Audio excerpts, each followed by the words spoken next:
falando, fazendo esse estudo com vocês, continuando aí da semana passada, né? A gente agradece sempre aquilo que, para que somos convidados e oportunidade de trabalho, né? Deixa eu mostrar um pequeno vídeo aqui para vocês irem acompanhando. A gente vai mostrar alguns slides aqui. Então, isso daqui é o trabalho que a gente começou em abril e vamos terminar hoje, né? A gente falou nas teorias da evolução, falamos lá em Darwin, em Lamarck, aquela coisa toda.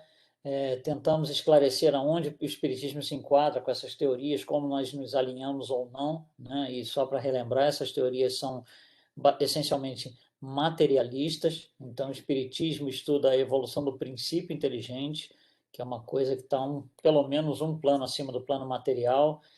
Então, não que a gente vá contra Darwin, contra nenhum desses aí, muito pelo contrário, né? A gente utiliza o conhecimento da ciência para ir corroborando e ratificando aquilo que o Espiritismo nos ensina. Depois falamos um pouquinho sobre a criação, né? Sobre o planeta, terminamos falando sobre os reinos, né? A evolução de cada reino, mineral, vegetal, como as coisas vão acontecendo, né? Ficamos um tempinho falando um pouquinho na resposta à pergunta 540, onde Allan Kardec publica respostas de espíritos que nos dizem, né, que tudo começa no átomo e vai até o arcanjo, e tentamos esclarecer o que isso significa. O vocabulário se tornou uma coisa importante nessa pergunta. As traduções, né, obviamente isso foi escrito em francês original, e as traduções, nem todas elas são fiéis ao francês, não por intenção, né, mas por escolha de palavras, né? Então, a gente tentou esclarecer isso. Bom, então, hoje a gente vai falar um pouquinho sobre a evolução das raças, né? Como as coisas, como essas raças foram substituindo uma a outra, como começamos lá, né? Falamos, né? Quando falamos em reinos, falamos nessa passagem, entre aspas, aí, né? Passagem dos primatas para os hominais, né? Que isso acontece através dos antropóides, né? E que não é uma passagem que envolve, não é que o princípio inteligente do macaco vira princípio inteligente humano, não é isso, né? O que é aproveitado é a carcaça do animal, foi aproveitado na época. Foram feitas pequenas modificações. A gente diz pequenas porque, se você pensar em números matemáticos, são pequenas. A gente tem mais ou menos aí 25 mil genes, e 300 dos genes que vieram do macaco foram alterados. Então, 300 em 25 mil, é uma alteração muito pequena na parte física, na carcaça, né? Mas o princípio inteligente, então, um princípio mais inteligente do que aquele dos primatas, dos animais, toma conta, então, dessa nova carcaça que foi preparada aí lá no plano espiritual, e a partir daí a gente, então, entra numa sucessão de raças, e é isso que a gente vai tentar estudar no dia de hoje aqui, então. Então, vamos lá. A maioria do que a gente vai falar aqui vem de Emmanuel, né? Tem, obviamente, aí umas pitadinhas de Allan Kardec, especialmente na Gênese, e alguma coisa da Revista Espírita, e uma pitadinha também de André Luiz. Mas o grosso do trabalho de hoje vem de Emmanuel, tá? Então, vamos lá. Emmanuel diz o seguinte: nós sabemos que o planeta, ou o nosso sistema solar, né, tem vários ciclos, né? Por exemplo, ciclo do dia e da noite. Ainda que a gente não tivesse ido na escola para estudar o ciclo da noite e do dia, seria algo que você percebe, obviamente, né? Fica escuro, aí fica claro, fica escuro, fica claro. Depois de uma certa sucessão de escuros e claros, você consegue prever, puxa, tá claro agora, daqui a pouco vai escurecer. Tá escuro agora, daqui a pouco vai clarear. Então são ciclos muito simples de ser observados, porque são ciclos muito curtos, perto da nossa vida média encarnada aí de, sei lá, 80, 90, 100 anos que seja, né? Então é muito fácil a gente notar. Outro ciclo, por exemplo, que ele chama atenção, é o ciclo das estações do ano, né? É claro que o pessoal que está ali na linha do Equador não tem essa percepção, né? Mas fora da linha do Equador, nas zonas temperadas e tal, fica muito claro que, né, você tem as 4 estações do ano, e você consegue perceber, mesmo sem estudar absolutamente nada, você consegue perceber que é um fato, né? Mas tem ciclos que são muito longos, e a gente não consegue detectar. E Emmanuel traz um desses ciclos para estudar junto com a gente, e é um ciclo que tem a ver justamente com a evolução das raças.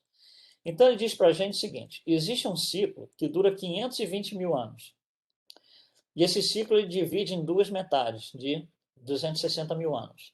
Ele dá dois nomes, ele dá nomes para essas metades. Então ele diz que a metade inicial ele chama de período de atividade. E a outra metade ele chama de período de repouso. E aí ele diz assim para a gente: eu não tenho muita informação sobre o período de repouso, portanto, né, nós não temos também, mas ele tem bastante informação interessante, ele nos traz, né, com algum nível de detalhe sobre esse período de atividade. E ele diz assim: esse período de atividade, a gente, para melhor entendimento, ele diz assim: a gente divide num período inicial de 64 mil anos e mais 7 períodos de 28 mil anos. Se você somar tudo isso aí, 64 mil mais 7 vezes 28 mil dá os 260 mil anos que ele está falando. E aí ele vai começar a explicar para a gente o que, que é tudo isso aí, né? Por que, que ele divide em 28 mil, por que, que ele coloca os 64 mil iniciais, né? Então vamos lá, esse trecho inteiro que a gente tem aí dura 260 mil anos. Então vamos no pensamento do Emmanuel. Bom, se isso é uma coisa que vai e vem, se isso é um ciclo, no momento atual, no ciclo atual, eu estou em algum lugar. Então, onde que nós estamos nesse ciclo atual? Tá? Nós estamos no início, nós estamos na metade, nós estamos no finalzinho, como é que é? Bom, olhando aqui o gráfico de 64 mil anos e os 7 subsequentes, 28 mil anos, a gente está aqui, ó. Então, nós estamos aí mais ou menos 3/4 do caminho, né? Nós estamos 3/4 do final, falta 1/4 para terminar esse ciclo onde nós estamos. Bom, em valores absolutos, né? Aonde que eu estou? Quando, em que ano começou esse ciclo, né? Ó, aproximadamente em que ano começa esse ciclo, em que ano que vai terminar, como é que fica essa história? Bom, aí ele vem colocar para a gente, né? Ele vem realmente colocar isso para a gente. Então, o ciclo que a gente está agora, ele começa mais ou menos no ano de 200 mil antes de Jesus, 200 mil antes de Cristo. E se você for seguir a sequência que ele nos dá, 64 mil mais 28 e tal, a gente colocou aqui os demarcadores do início de cada período e do final de cada período, né? Nós estamos aqui no período ali azulzinho, né? Onde tem os 28 mil, onde está a imagem do planeta Terra. Esse período onde nós estamos começou no ano mais ou menos aí 24 mil antes de Cristo e vai terminar no ano de 4 mil mais ou menos. Então a gente está meio que no finalzinho dele já, né? Considerando que é um período de 28 mil anos, né? E só falta aí 2 mil anos para terminar, a gente está bem no finalzinho desse período. Bom, aí o Emmanuel vai começar a explicar o que significa tudo isso. Então ele diz o seguinte: os 64 mil anos iniciais de cada vez que esse ciclo ocorre, ele chama isso, são palavras dele, não são minhas, tá? Ele chama isso de pródromos da vida organizada. Bom, o que significa pródromos da vida organizada? É como se fosse um ensaio inicial de algum ponto onde você quer chegar. Você quer chegar num ponto onde a vida no planeta vai estar estável, os corpos vão ser bem definidos, a dinâmica dos corpos, os órgãos, os tecidos, o sangue, o cérebro, tudo isso vai ser bem definido e estável. Para que isso aconteça, esse seria o objetivo, então, da espiritualidade trabalhando nesses 64 mil anos para que isso possa acontecer e nós tenhamos encarnações com corpos e almas estáveis aqui no país, no planeta. Então ele vai, isso é trabalhado durante os 64 mil anos iniciais do ciclo, né? Então ele chama isso de pródromos da vida organizada. Ou seja, nessa época a vida ainda não é organizada. A gente vai chegar lá. Nós estamos nos preparando para um dia termos a vida organizada. E aí ele fala, seguindo esses 64 mil anos, a gente tem 7 períodos de 28 mil anos cada um, que ele chama de raça. Então a gente tem 7 raças aí consecutivas. Bom, uma raça substitui a anterior, no seguinte sentido: cada raça, em relação à anterior, ela é mais avançada espiritualmente, fisicamente e intelectualmente. Os 3 quesitos.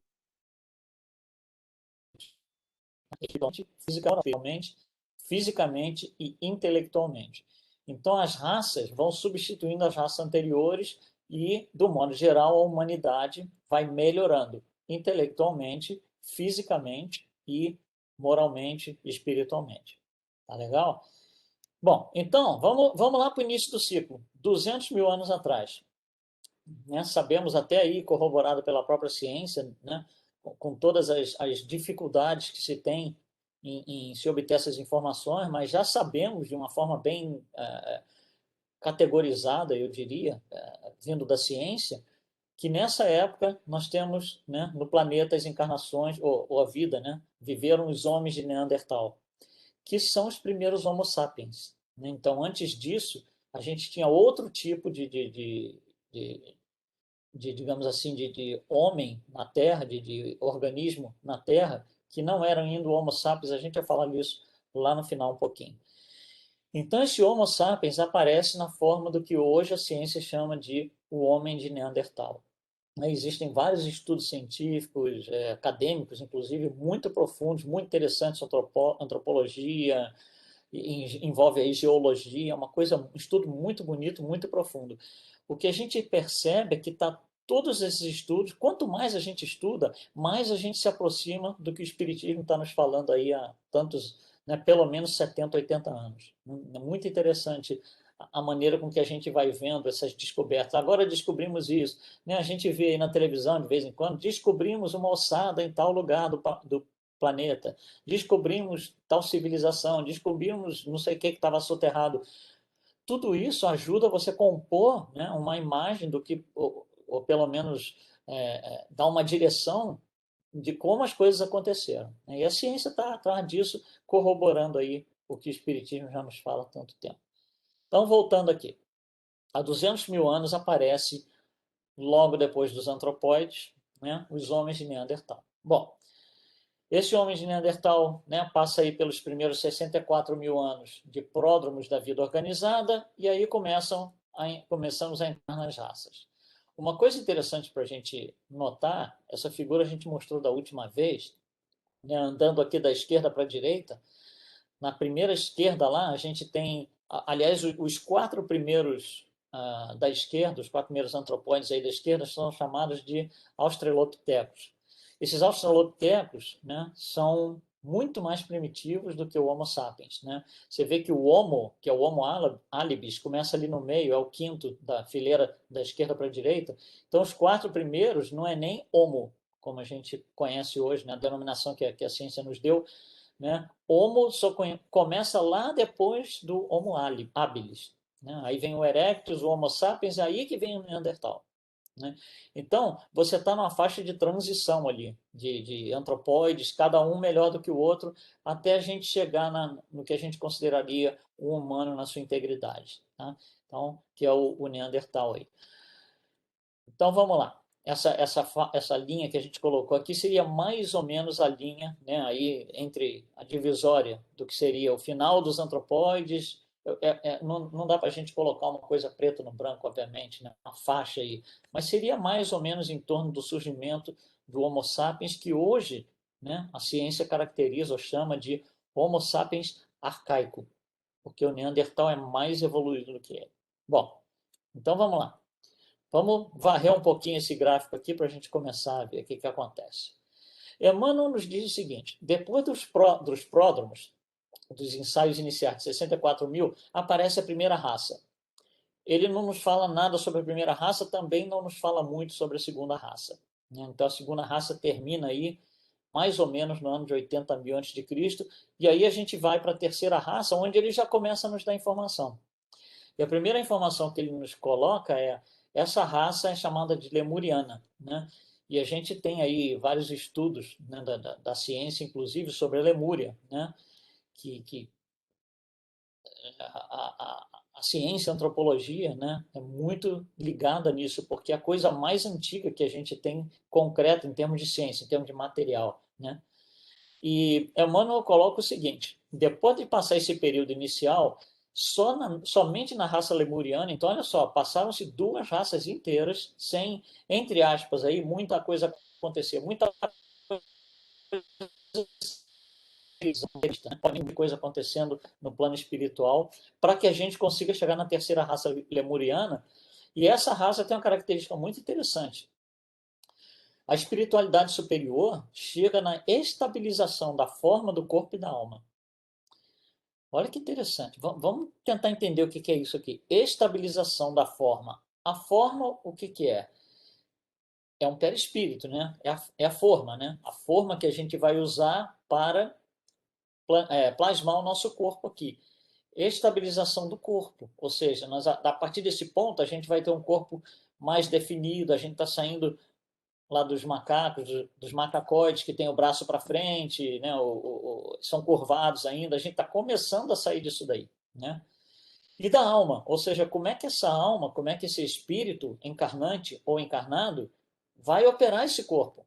Como é que essas três coisas se encaixam? Como é que essa forma, ou a forma que é o perispírito, o corpo e a alma, como é que eles, né? Eles estão, é uma coisa interativa, como é que eles vão interagir entre si, como é que a coisa funciona. Então, olha só que isso daí levou quase 100 mil anos a partir lá do Neandertal para que se chegasse num ponto onde o plano espiritual se daria por, digamos assim, satisfeito, né, em relação a essa composição da forma, do corpo e da alma. Raça lemuriana. A raça lemuriana desaparece aí em torno de 50, 52 mil antes de Cristo e vem a próxima raça que é chamada de Atlântida, que também é uma coisa que a gente ouve falar muito aí, né, pela ciência, ciência acadêmica, até na televisão, a gente tem tanta coisa aí falando sobre Atlântida, filmes, né, documentários e tal. É isso aí, é uma raça que, né, vem após a lemuriana, portanto, a raça Atlântida é melhor que a lemuriana intelectualmente, fisicamente, moralmente, né, espiritualmente, e ela traz uma característica interessante. O que foi feito na raça lemuriana, que é a estabilização da forma do corpo e da alma, fica, né, e vai ficar para sempre. Já foi feito, acabou, né, batemos o martelo naquilo ali. Na raça Atlântida, a gente começa a sair da parte física, de como que as coisas vão funcionar e começa a entrar na parte de pensamento, a parte moral. Como é que esse pessoal da raça Atlântida vai se comportar? Então, eles são lá ainda homens das cavernas, estão ligados no que é material, estão ligados não estão ligados ainda na ideia de existe um espírito que encarna, desencarna, né, do jeito que a gente conhece hoje. A ideia inicial deles é ali, é a caçada. O bisão está lá, eu tenho que ir lá matar e caçar. O peixe está ali, eu tenho que pescar para comer. Né? Então, é uma vida ainda muito material. A expressão que Emmanuel usa, né, é materialidade inferior. Ou seja, é, estamos ligados, nessa época aqui, estamos ligados na matéria, né, não pensamos em coisas grandiosas, em grandes realizações, nada disso. Raça Atlântida. Bom, aí a gente vai para a próxima raça, que é aonde a gente está, né? A gente está aqui na raça dos arianos, né? Existem algumas pessoas que chamam isso aqui de raça adâmica. A gente vai ficar com a nomenclatura do Emmanuel, tá? Mas se você for ler pela literatura aí afora, muita gente fala que nós, hoje, aqui somos parte da raça adâmica. Isso pode dar um pouquinho de confusão, né? Como a gente estudou um pouquinho isso aqui na última vez que falamos. Então, vamos manter aqui o vocabulário do Emmanuel, raça dos arianos. Bom, na raça dos arianos, tudo é preservado até então, a estabilidade da forma do corpo e da alma e essa ideia da materialidade inferior, só que acrescenta-se uma nova coisa, que é o predomínio intelectual.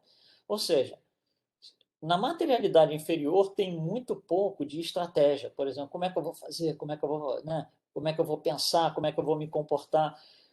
Por exemplo, os egípcios, né, lá mais ou menos em 4, 5 mil anos antes de Jesus, ou seja, parte da raça dos arianos, eles foram aqueles que deram digamos assim, o pontapé inicial na ideia de agricultura. Eles aprenderam a plantar numa época tal que a colheita fosse favorável. Eles aprenderam a plantar de certa forma do que a colheita fosse favorável. Para isso você precisa de intelecto, você precisa de estratégia, algo que não existia ainda na raça atlântica, né? Essa falta desse predomínio intelectual caracteriza exatamente a realidade inferior. O predomínio intelectual vem junto com a ideia fazer, eu posso mais, né? Eu posso sair daqui, tô ficando sem comida, tô ficando sem frutas, quero ir para um lugar melhor, preciso ir para mais, por exemplo, preciso mais para perto da água, porque eu preciso, né, ter água para beber e tal. Esse tipo de coisa, tudo que envolve estratégia, está ligado aqui na raça dos arianos com a chegada do predomínio intelectual. Né? Alguém quer falar alguma coisa? Pode, pelo amor de Deus, interrompa aí, por favor. Então vamos lá. Então, predomínio intelectual, tá? Na raça dos arianos.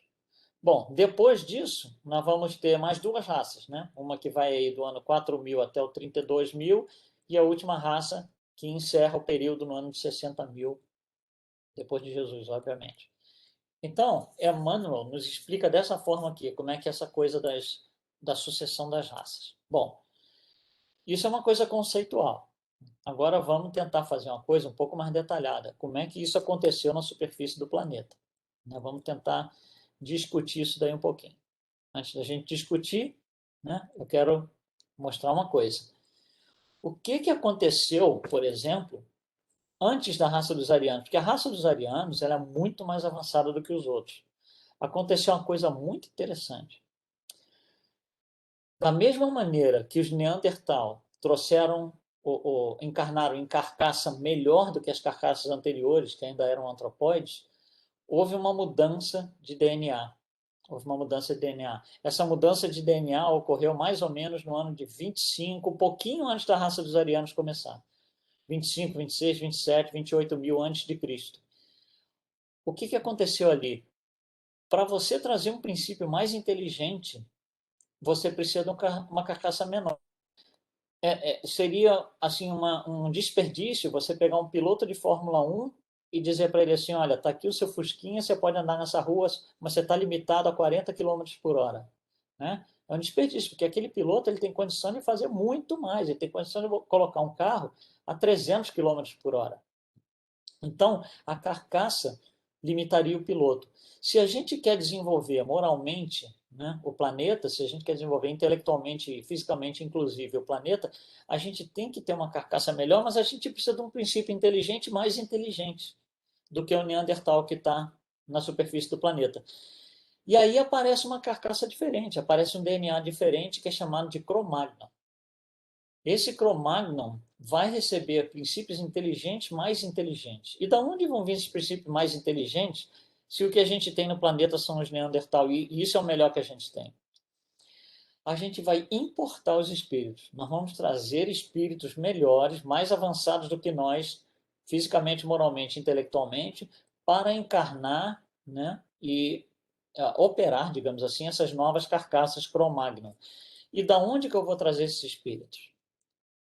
Aí que entra os exilados de capela. Então, esses exilados de capela representam justamente a chegada, ou o começo, né? Isso começa a acontecer devagarzinho, mas o começo da chegada de espíritos mais inteligentes que tiveram que ser degradados do seu orbe, porque esse orbe estava num ponto tal de desenvolvimento que não comportava mais espíritos abaixo de um certo limiar de moralidade. Né? Esses espíritos que estavam abaixo do limiar de moralidade foram levados até Jesus e Jesus aceita trazê-los para o planeta Terra, porque apesar de eles estarem abaixo do seu limiar em capela, eles ainda eram muito mais avançados do que nós, intelectualmente, moralmente e fisicamente. E Jesus fala: eu quero esse pessoal, traz para cá porque eu quero, eu estou precisando aqui na Terra. Né? E aí eles vêm, são os exilados de capela. Eles começam a vir devagarzinho, né? Começa a surgir em várias superfícies, a gente vai falar nisso daqui a pouco, na superfície, em alguns pontos, vão ficando aqui. Bom, aí o tempo vai passando, isso começa mais ou menos aí 25 mil antes de Cristo. O tempo vai passando, eles vão chegando, vão vindo, vão vindo, vão vindo, e a coisa vai, entre aspas, aí vai dando certo, ou seja, eles estão fazendo o planeta avançar, estão fazendo a moralidade melhorar, né? Luiz, Oi? me perdoe a ignorância, mas então, por exemplo, no caso, a gente pode falar que os hebreus já eram espíritos um pouco mais atrasados que estavam aqui na Terra, que Eu vou quando mostrar isso. Eu vou ah, mostrar como os hebreus se enquadram nisso, tá? A gente vai falar que se você puder esperar, Beleza. aguarda. Tá, Joca? Tá? Tá. Então, olha só, esses exilados de Capela começam a chegar de pouquinho, porque Jesus quer, né? Vamos com calma, vamos ver, vamos testar. Ele precisa de uma adaptação, né? Nós, quer dizer, quem está na Terra, né? Os Neandertal vão precisar de uma adaptação, né? Porque obviamente, vai ter um choque aí, né? E aí eles vêm aos pouquinhos. Mas chega uma certa hora que Jesus fala assim: olha, o negócio foi muito bom, foi muito legal. Eu quero que você mande todo mundo que está sobrando aí. Eu quero o resto agora. Manda todo mundo que precisa ser degradado, manda para cá. E aí eles vêm numa batelada só, numa quantidade maior, na mesma hora, né? Que acontece isso mais ou menos no ano de 4000 antes de Cristo. Isso é o chamado Adão. Essa é a história do Adão aí, né? A chegada do Adão, esse tipo de coisa, esse primeiro homem, como a gente fala aí, né? Caracterizando a Bíblia como metáfora e tal. Mas esse Adão, né? A imagem do Adão, na verdade, significa essa chegada em massa dos capelinos, fechando o ciclo da transmigração dos capelinos para o planeta. Quando chegam, né, nessa sua totalidade, eles vão ter que começar a se espalhar pelo planeta. A gente vai falar nisso, né? A Beth está perguntando agora sobre como é que isso acontece com os hebreus, já vou falar. Mas essa chegada do Adão, então, caracteriza exatamente isso. E aí, quando Allan Kardec vai falar sobre esse assunto, ele usa um termo que a gente olha assim e fala, puxa, mas que nome estranho. Ele fala anjos decaídos. Mas se você sair fora do Espiritismo, começar a ler literatura sobre essa chegada desses povos, você vai ver que os nomes são assim: anjos flagelados, é, paraíso perdido, a queda do paraíso, um monte de nomes assim. Você fala assim, puxa, mas que nomes horríveis são, né? Tem uma conotação aí negativa, não são nomes assim muito animadores, né? Mas tem uma razão para isso. E a razão seria mais ou menos essa, olha só. Digamos que você tem o seu trabalho, está tudo direitinho, tudo bonitinho, você mora aí na sua casa. Aí um dia alguém, ou seu chefe, alguém chega para você e diz assim, olha, você vai ser responsável pelo nosso escritório novo, tá? Você vai ter que viajar e você vai levar suas coisas para esse lugar novo. Aí você é levado para o lugar novo. Quando você chega no lugar novo, você está no meio do deserto, é lá que você vai ficar. Aí, o que acontece? A primeira coisa que você fala, puxa, não tem ninguém aqui. Você olha em volta, não tem ninguém. Nossa, não tem rua, não tem carro.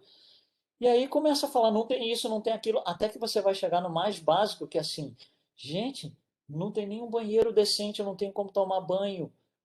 Aí você fala para você assim, puxa, eu estava no paraíso e não sabia. Essa é a ideia dessa massa de capelinos que chega aqui, essa massa adâmica aí, né? Esse Adão chegando aqui falando, puxa, eu estava no paraíso e não sabia. Agora eu estou nessa terra aqui que não tem nada. Em Capela eu tinha um monte de coisa. Por isso que a gente vai ouvir termos nesse sentido, queda do paraíso e companhia limitada aí, tá? Por isso que o nome é meio negativo, porque traz a conotação de uma perda, né? Eu tinha e não tenho mais. Tá bom? Então, vamos continuar aqui. Então, a chegada aí, o fechamento da chegada dos capelinos ocorre com mais ou menos aí no ano de 4000 a.C., né? Bom, como que esse pessoal encarna no planeta e começa a se distribuir na superfície do planeta? Bom, antes deles chegarem, a gente já tinha no planeta os negros e os povos amarelos, né, vivendo aqui na Terra, são terráqueos, não vieram de Capela. Os negros estavam na parte sul, na parte inferior sul da África, e os amarelos, em sua maior parte, ali a parte da China, a parte norte central da China. Esse pessoal já estava aqui antes dos capelinos começarem a encarnar. Tá legal? Bom, aí lá de Capela chegam os capelinos. E eles começam as suas encarnações aonde hoje é a Índia. Quando a gente fala África, China e Índia, nessa época não tem sentido falar nisso, né? Mas se a gente não usar o termo moderno, a gente não consegue explicar a coisa direitinho. Então, a gente, guardadas as devidas proporções aí, a gente está usando os termos modernos, tá? Então, na China e na África, nós já tínhamos população local. Chegam os capelinos, a princípio, vão para a Índia. E da Índia eles vão sair para o resto do planeta. A gente vai ver como é que essa Vamos colocar um zoom aqui, vamos tentar colocar um mapa um pouquinho maior da Europa para a gente ver o que acontece. Tá? Então, os chineses já estavam lá na China, os hindus, né, chegam de Capela e começam a caminhar para o oeste. Eles começam daqui, o oeste, em direção à Europa. Né? A Índia na Ásia, eles começam a ir para o oeste em direção à Europa. A primeira, digamos assim, a primeira conjunto, a primeira batelada de espíritos que encarnam e começam a andar para o oeste, vão parar, atravessa ali o canal de Suez, né, na Península Arábia, atravessa ali pelo norte da península e vão para o Egito. Então, esses capelinos se estabelecem no Egito. São os primeiros da leva grande de capelinos que começam a andar para o oeste e vão parar no Egito. Uma coisa que precisa ser clara, quando eu falo começar a andar, nós não estamos falando de, por exemplo, os bandeirantes no Brasil. O cara sai de São Paulo, começa a andar, chega, por exemplo, lá no Paraná ou em Minas, porque isso daí aconteceu, cada bandeirante fazia isso aí por 30, 40 anos em uma vida encarnada. Não é isso que a gente está falando aqui. Não é uma pessoa que saiu andando da Índia e chegou no Egito, sei lá, 40, 50 anos depois. Não é isso. São grupos de povos que vão devagarzinho migrando, um pouquinho a oeste da China, mas aí a encarnação desse povo acabou. Deu lá o fluido vital dele, 70, 80 anos que fosse. Aí o que acontece? Nasce outra geração. Então, essa outra geração que nasce no mesmo lugar da última e começa a andar um pouquinho mais para o oeste, aí alguns quilômetros. Morre essa geração, aí vem a próxima, e vem a próxima, vem a próxima, e a cada geração eles vão, aí sim, caminhando para o oeste. Então, já ficar bem claro, não é um caminhar de pernas, assim, de andar na superfície da Terra, né, como a gente normalmente entende dos bandeirantes no Brasil. Não é isso. Tá? Bom, então essa primeira leva vai lá para o Egito. Outro grupo de povos saem juntos e vão migrar para o oeste pela Europa, só que na Europa também já se tem um monte de gente estabelecida, em pequenos núcleos, né? Eu representei aqui por esses pontinhos vermelhos. Quem são esses pequenos núcleos pontinhos vermelhos? São os Neandertal. Os Neandertal já estão aqui. Os capelinos estão chegando, né? E vão começar a encarnar e vão começar a interagir com esse Neandertal. Esse mapa aqui é um mapa muito interessante que eu estou colocando aqui agora. Esse é um mapa oficial, né, de estudos científicos. Todos esses pontinhos que você vê aqui, em torno da Europa e tal, todas essas bolinhas, são locais reais, tá? Isso não é especulativo, são locais reais, aonde recentemente nós descobrimos esqueletos ou ossadas de Neandertal. E isso hoje é uma coisa mais ou menos simples da gente descobrir. Quando você acha uma ossada embaixo da terra, você faz análise de carbono e você tem uma ideia, né, de há quantos anos atrás esse indivíduo viveu. Né? Isso é uma coisa, hoje em dia, muito simples. Né? E permite, né, nos dar uma amplidão assim, de conhecimento em termos de antropologia muito, muito grande. E, novamente, corroborando, desculpe, corroborando com tudo que a gente está falando aqui. Então, esses pontinhos todos aí verdinhos são lugares reais, onde nós encontramos, a ciência encontrou esqueletos de Neandertal. Então, olha que interessante. E os capelinos que estão vindo da Índia vão passar por tudo isso aí. Voltando aqui no nosso mapa, representado nesses pontinhos vermelhos, eles começam a andar.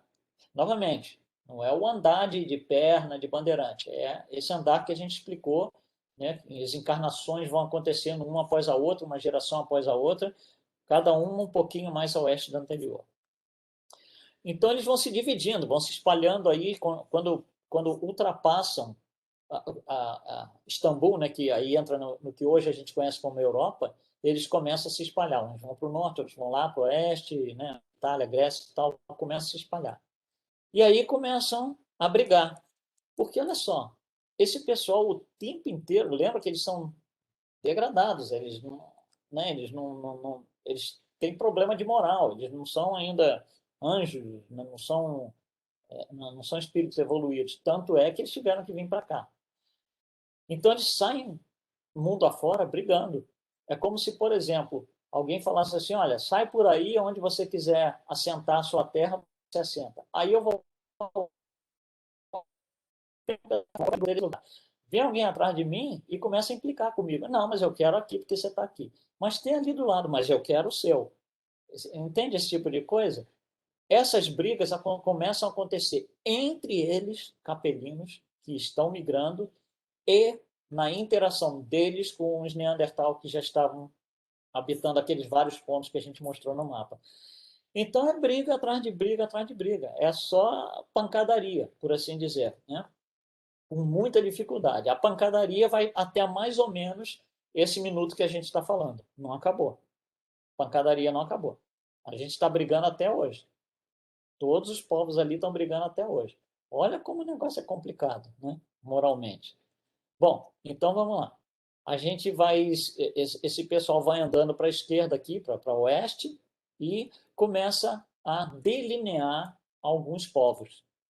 Então, aqueles que vão para onde hoje é a Grécia, né, chamados gregos, tem uma certa ênfase. O negócio deles é artes e educação. Eles colocam um valor especial nas formas artísticas, especialmente a música. Eles colocam muito valor na musicalidade, na, nas artes do modo geral, e passar isso para as gerações seguintes, que é a educação, professorado. Né? Eles colocam uma ênfase muito grande. Bom, outro pessoal que vai andando lá para o oeste vai parar na Itália. Ali dá origem aos povos latinos todos, né? Inclusive a língua latina, né? Mais aqui para o oeste chegam lá os franceses. Não, chegam lá na França, onde a gente vai ter então a formação dos celtas, que começam ali, né? E os outros vão um pouquinho para o norte ali, onde hoje é a Alemanha, vão formar e dar origem aos povos germanos e saxões. E esses daí têm uma ênfase, por exemplo, completamente diferente dos gregos. A ênfase deles é no progresso. Eu quero mais, eu quero melhor, eu quero melhoria, eu quero mais conforto, eu quero mais isso, eu quero mais aquilo, eu quero uma casa melhor, eu quero um lugar melhor. A ênfase deles é totalmente centrada, né, no progresso. Tá? Ainda é assim hoje. Né? Engraçado, os povos anglo-saxões são aqueles que normalmente saem com as grandes descobertas, né? E fazem investimentos em termos de progresso e tudo mais. Bom, então a coisa vai se espalhando assim. Aí, viu, Beth? Tem um pessoal que não se junta com ninguém, porque eles não querem andar junto com ninguém. Eles saem dali sozinhos, né? Esse grupo de capelinos que tem essa afinidade e vão andando sozinhos, sem se misturar com ninguém, andando para o oeste e vão parar onde hoje é a Palestina. E esses então são os hebreus. Então, os hebreus também saíram de lá, só que eles não se misturam com ninguém. Né? Emmanuel classifica isso como vaidade exclusivista. São palavras de Emmanuel, não minhas. Essa vaidade exclusivista, onde eles se acham tão bons que eles não vão jamais se misturar com alguém. Uma história muito interessante que foi publicada num livro recentemente, por um judeu, inclusive. Ele faz uma análise de por que sem entrar em muitos detalhes, né? Por que o povo judeu é tão assim odiado? Essa é a palavra que ele usa hoje no planeta. E ele vai lá, remove, fuça a história, e ele diz é porque os judeus eles iam atravessando, vindo para o oeste, né, até a Palestina ali, e obviamente eles vão encontrar outros povos pela frente, vão encontrar gente. E eles brigavam, né, invadiam esses povos, né, conquistavam essas tribos, eram tribos, né, não eram povos.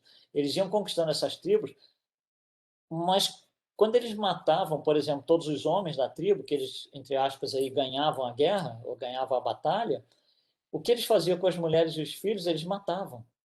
Todos os outros povos, todos os outros que foram andando aí para o oeste e brigaram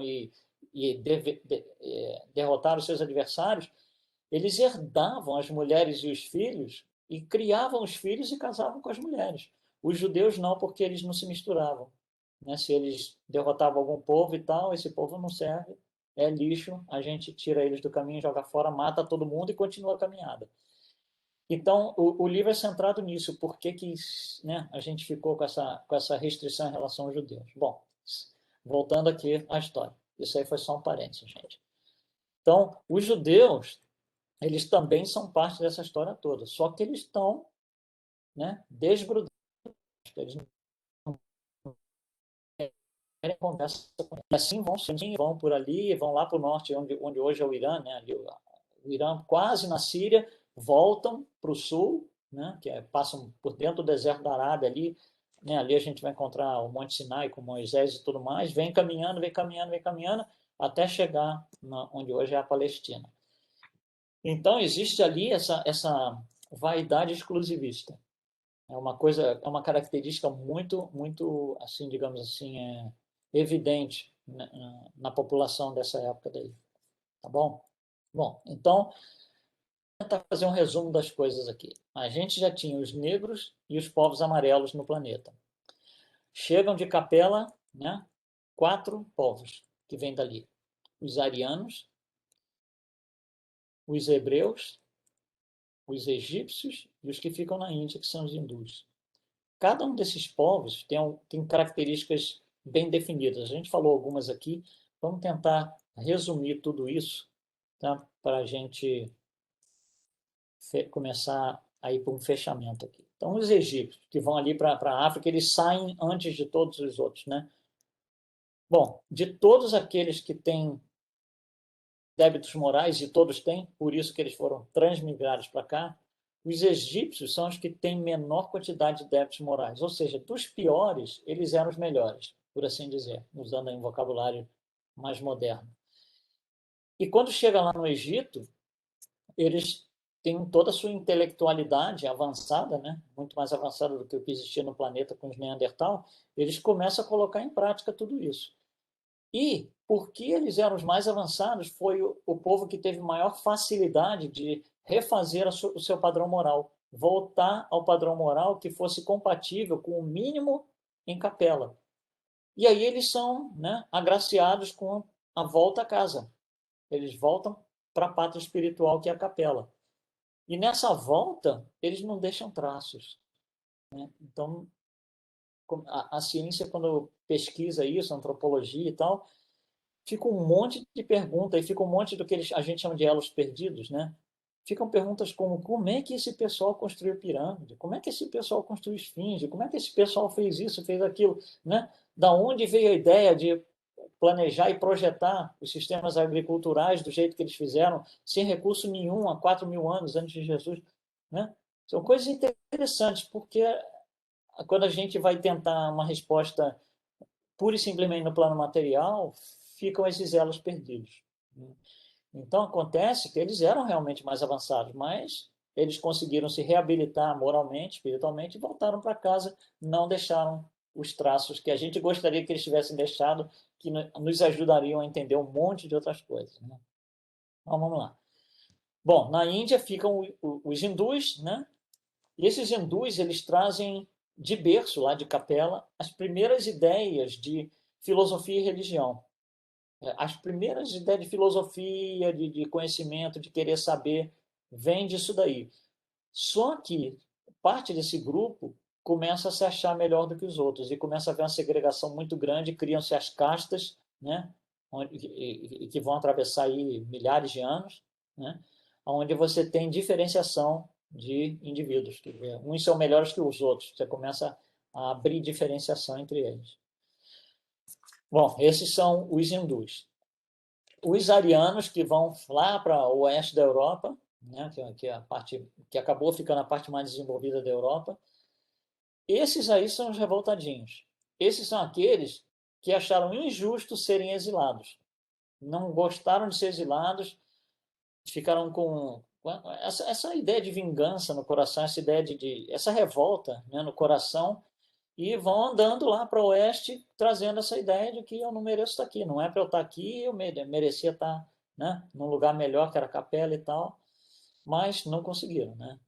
Então, eles começam a trazer, por causa dessa revolta, eles começam a ter essa ideia de cortar assim, o pensamento religioso. Né? Começa a se desvincular da ideia de espiritualidade, religiosidade, de divindade, começa a desaparecer. Aí eles entram no racionalismo. Né? Então aí começa a sair politeísmo, começa a sair um monte de outras coisas, e coisas racionais, coisas que você faz com um objetivo curto, pequeno, né? Não existe aquela, começa a se perder aquela grandiosidade,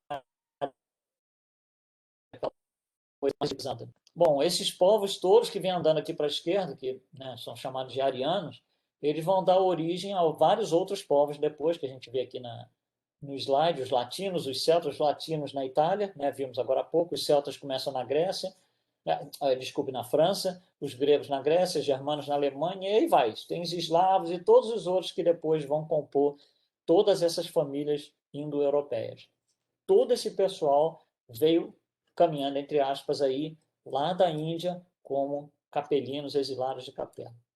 Bom, e temos finalmente os hebreus, que falamos um pouquinho já aí, que também vêm caminhando, né, mas de forma sozinha, sem se misturarem. E Emmanuel, então, usa essa expressão, eles são os mais homogêneos entre os exilados. Bom, homogêneo quer dizer o quê? Que são todos parecidos com eles. Não tem muita diversidade, eles se ajudam todos, eles estão em grupo, eles estão pensando sempre a mesma coisa. É quase como se você não tivesse indivíduos, tivesse o grupo inteiro como um indivíduo, né? Tamanha assim a dedicação que um tem pelo outro. Né? Eles é um grupo muito homogêneo.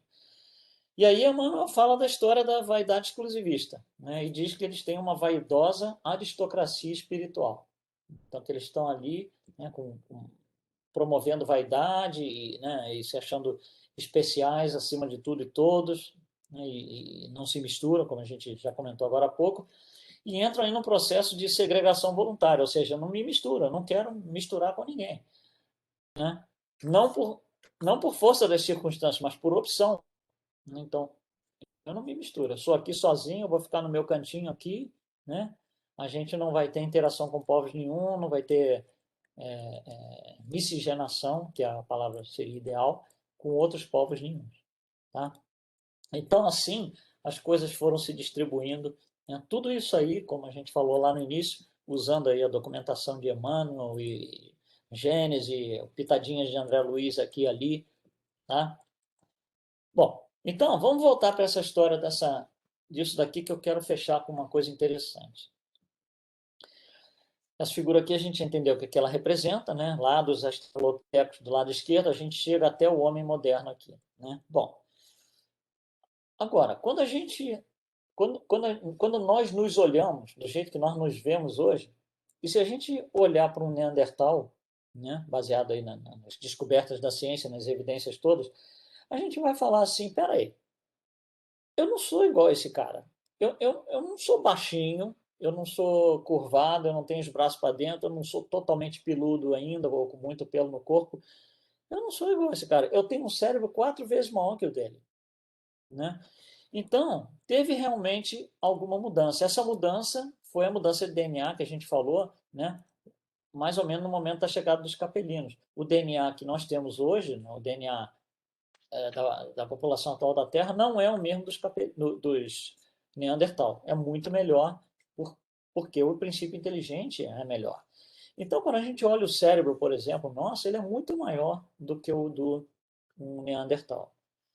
Bom, então teve alguma mudança no cérebro? Teve uma mudança no cérebro. O nosso cérebro ganhou algo que não existia no cérebro desse pessoal, lá os Neandertal, que é chamado neocórtex.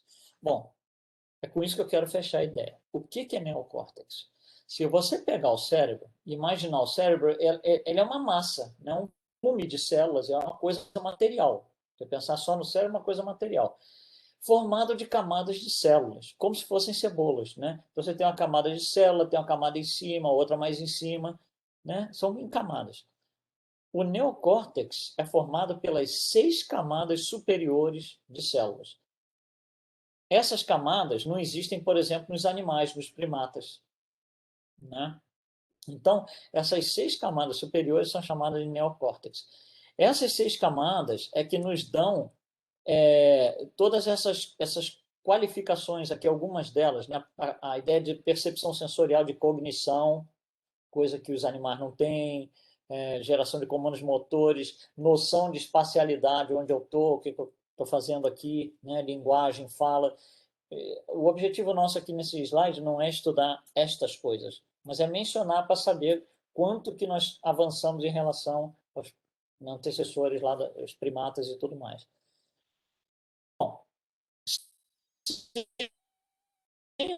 as coisas aqui, como científicos, a gente vai num popular.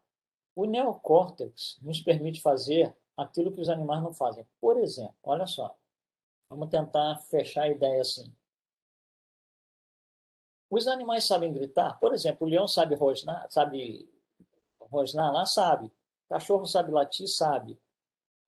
Os animais sabem fazer yeah, esse tipo de coisa, por exemplo. Sabem. Nós também sabemos? Sabemos. Nós também sabemos mostrar raiva, sabemos gritar com os outros, né? Então, toda vez que eu utilizo essas situações, eu estou animalizado. Por exemplo, se alguém vem falar comigo, né, e eu não gostei do tom que a pessoa começou, eu começo a agredir, e começa a falar desse jeito, o que eu estou fazendo? Eu não estou usando meu neocórtex, eu estou animalizado, eu estou respondendo como se eu fosse pura e simplesmente um animal. Né? Então, todas essas coisas, alimentação eu sei fazer, sei, mas o macaco também sabe, o leão também sabe, a girafa também sabe.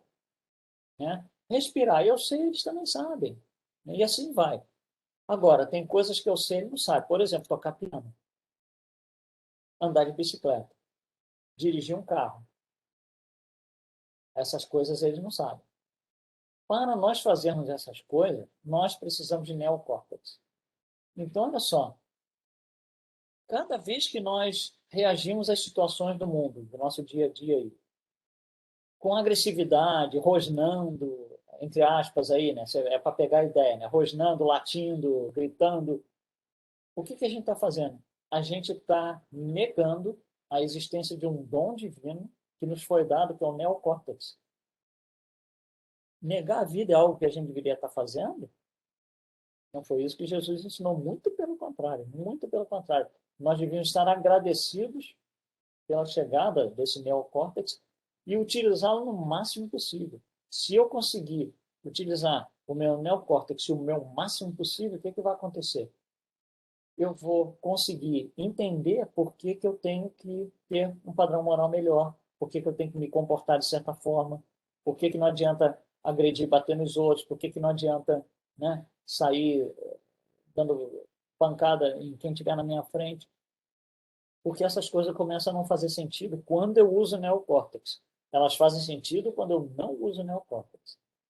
Então, o neocórtex é, assim, digamos assim, aquilo que vai nos permitir, em termos de perispírito e corpo físico, de praticar uma moral melhor. É aquele recurso que eu tenho, né, intelectual, que me pode colocar num padrão moral melhor, que pode me fazer uma pessoa mais evoluída intelectualmente, fisicamente e moralmente. Né? Essa melhoria foi que essa melhoria intelectual, moral e física é a que os capelinos trouxeram para nos ajudar. Ajudaram, eu acho que não resta a menor dúvida. Para mim, eles ajudaram, né? Vieram aqui, fizeram o seu trabalho, alguns voltaram porque se refizeram, outros estão aqui até hoje conosco. Né? Quem sabe nós somos um deles, não sabemos, mas que é uma possibilidade. É. Então, gente, essa ideia que a gente queria trazer para vocês hoje. Tá? A gente está aí à disposição, quem quiser fazer algum comentário, sugestão, pergunta, por favor, pelo amor de Deus, né? A gente está todo mundo aqui aprendendo junto.